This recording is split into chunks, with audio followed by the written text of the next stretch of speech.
रोज़े की हालत में मिट्टी खाना। चुनांचे अगर किसी रोज़ेदार ने ऐसी मिट्टी खाई जिससे सर्द होते हैं तो रोज़ा फासिद हो जाएगा, सिर्फ क़ज़ा लाजिम होगी, लेकिन कफ़ारा इस सूरत में लाजिम नहीं होगा। दूसरी सूरत है कि अगर किसी आदमी को मज़कूरा किस्म की मिट्टी खाने की आदत है और उसने रोज़े के दौरान वो मिट्टी खाई तो रोज़ा फासिद हो जाएगा। क़ज़ा और कफ़ारा इस सूरत में दोनों उसके ज़िम्मे वाजिब और ज़रूरी हो जाएगा।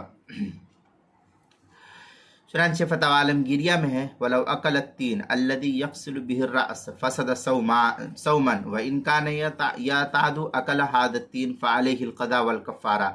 ये फतवा आलमगीरिया की इबारत है, जिल्द नंबर 1 सफ़ा नंबर 202 पर इसको नकल किया है।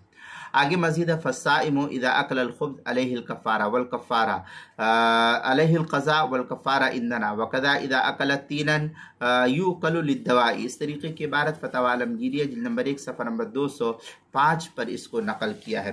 इसी तरीके से रोज़े के मसाइल का इंसाइक्लोपीडिया उसके हरूफ तहज्जी